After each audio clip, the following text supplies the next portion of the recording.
prediction time. Let's have a little talk about the majors this year. So we should get people to like join in with this.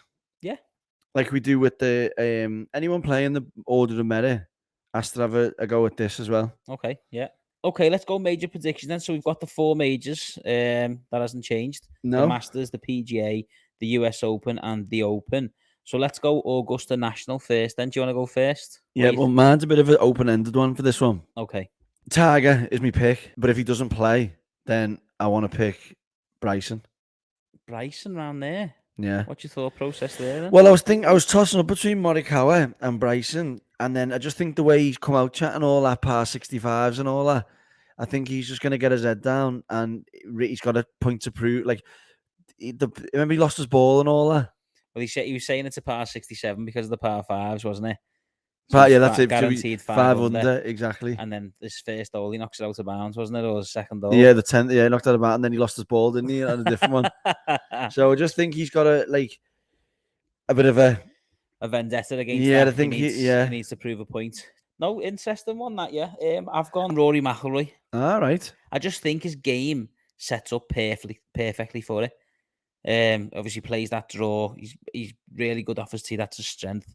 He's embedded his new coach now, hasn't he? Do you know what I mean? So I think he's won a couple of weeks ago in Vegas. You know, he won again middle of last season. He's won twice in 2021. I just think that, you know, he's in and around it. He finished 5 under, tied 12th last week. You know, I think he's peaking at the right times. You know, I think he's definitely and he's one of the best players in the world, isn't he? Oh, he's one of the best players to ever play the game. I just think this is just the missing piece of the puzzle for Rory, and he's getting to the age now where if he doesn't win it soon, is he going to lose Is he going to run out of time? So I think if there's ever a time for Rory to win the green jacket, the Masters, it's going to be 2022, and I'm going for him. Okay. So next, are we doing them in order? Let's do PGA. Southern Hills, California. Yeah. Well, it's another one of them. Oh, are you just doing this for everyone? No, because if Tiger doesn't make it back for the Masters, Tiger to win all 4 of you. The last time he won it, the last time there was a major at Southern Hills, it was Tiger in 2007. Yeah. Do you know what I mean? So, like, if he doesn't make it back for that, I think he'll make it back for this. Then I'm going to pick him for that. But if not, then I'm picking Jon Rahm. You think Jon Rahm's win the PGA? Okay. Yeah. Well, you can't argue against that. World number 1. Exactly. A little cop out. Well, I've got more. I've got another reason than that. I've gone for world number 2. Yeah. No, I've said this before on the podcast with Colin Morikawa. I just think he's going to win double-figure majors. I just think he's that good. I think Rahm will as well. Yeah. So, and I think they take the focus off what they've already got. Yeah. Do you think so? I don't know what that means.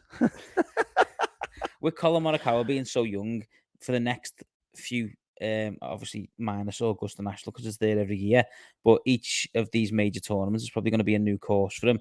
So this doesn't really make sense, but I just think every time that the pressure's on Morikawa and he's playing on a course that he's never played before, he wins or he does really well. So Statement. I know.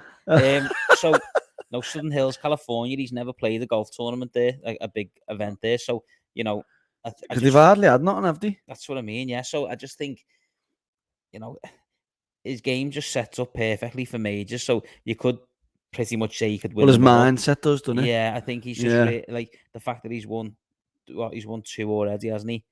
You know what I mean? So, and one of them was a PGA Championship. He knows how to win it. So, yeah, I'm going for Colin Morikawa. You don't have to justify that one. Like that is he's a pick, isn't he? He is a pick. And he will feature in every major. He's no matter what. I think he'll get top 5 in every major. He's that good. There's a bet.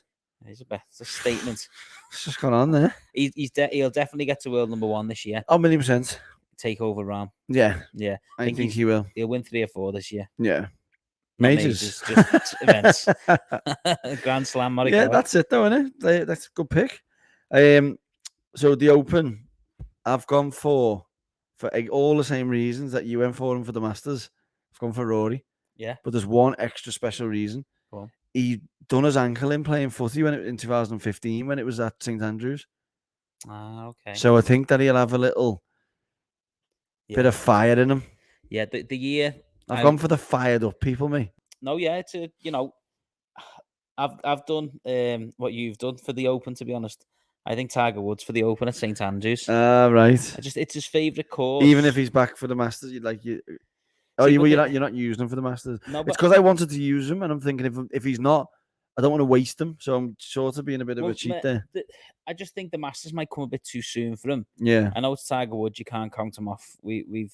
People have done it a lot in the past, and it just doesn't happen. He comes and just proves you wrong, doesn't he? So, I think St Andrews, he's come out and said that this is his favourite course, isn't it? It's the 150th Open. You know what I mean? It just, the stars are just aligning for Tiger Woods to just turn up. We seen him turn up at the PNC, albeit he was in a cart. He only played a certain amount of shots, but and he had the secret weapon. But like a lot of his shots were stone dead, like stiff. I know. Do you know what I mean? It was frightening. Like he was hole and put. It was just it's like you look at the car crash in February. You don't expect somebody in the December to do that, and then I also think about Ben Hogan and what Hogan did and how he come back and what he won after he come back. And I'm just thinking, with less money, less medical treatment, less technology. Yeah, I just think probably a heavier accident. So I think 7 months from how he played in December at the PNC to turning up at St Andrews, I think that's a really, really realistic. No, mate, honestly, like I toyed with doing that again. If Tiger doesn't play that, then I'm gonna. But I do think you've nailed it there. Yeah, I honestly think that's the perfect arena for Tiger to turn back. Hopefully it's a warm, firm, like at Royal Liverpool when he won. He can hit a lot of irons off the tee and get the run. So he doesn't have to get the big stick out, because that's probably, if he's going to struggle anywhere, it'll be with speed and turn through the ball. Well, he was getting it. He was getting the speed up, wasn't he, on the thing? So and that's when he's still half cabbage. So you just don't know, do you? He's got the stealth now as well. Well, Rory was talking about hitting his spots and like not going for flags and like going for certain spots on the course and not trying to get it right down there playing your game. And he's like, in the world, #1 used to do that, and it's worked out pretty well for him. So he's like, if it's not broke, don't fix it. There you go. Last one then. It's at Brookline, isn't it? Like on that greatest game ever played. Yeah. The country club at Brookline. Yeah. Yeah. I'm going for Tommy. Tommy? Well, I've got Hovland or Tommy, and I think Tommy's going to win a major, and I think it's going to come at a proper difficult place. Yeah.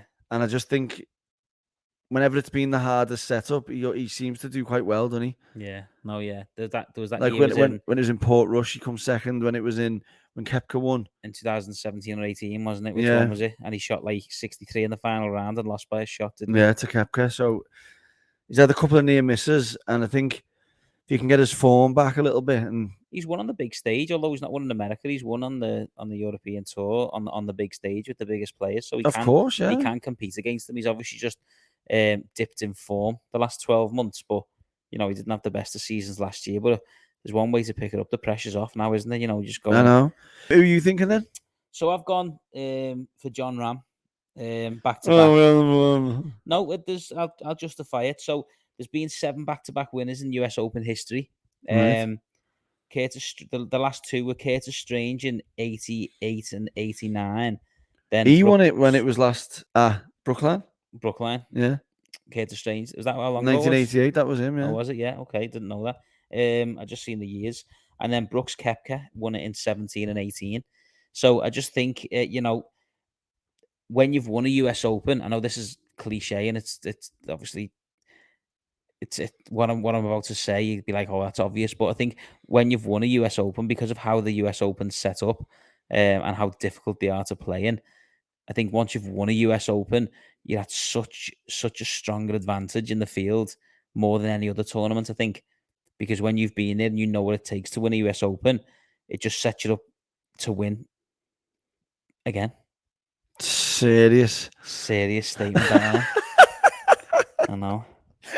I wrote that down, and in my head I was thinking, do you know what? That sounds amazing, that. And I've just spoke it, and I'm thinking, what are you talking about?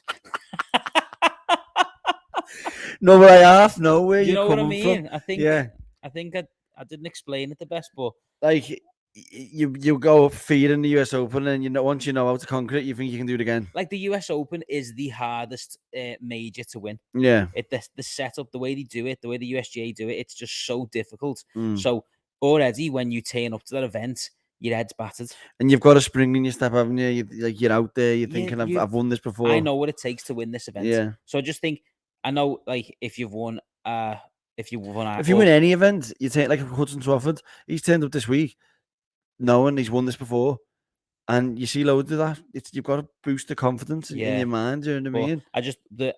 That's why I was toying between that's a proper obvious statement and the fact that it's more meaningful in a US Open, because I just think US Opens are so hard to win. When you talk about a past winner coming to win again, it's much easier for them. I see. I'll stop talking about that now, because do you want a shovel for that hole you're digging? Well, no, John Rahm, obviously that's a great pick. Thanks.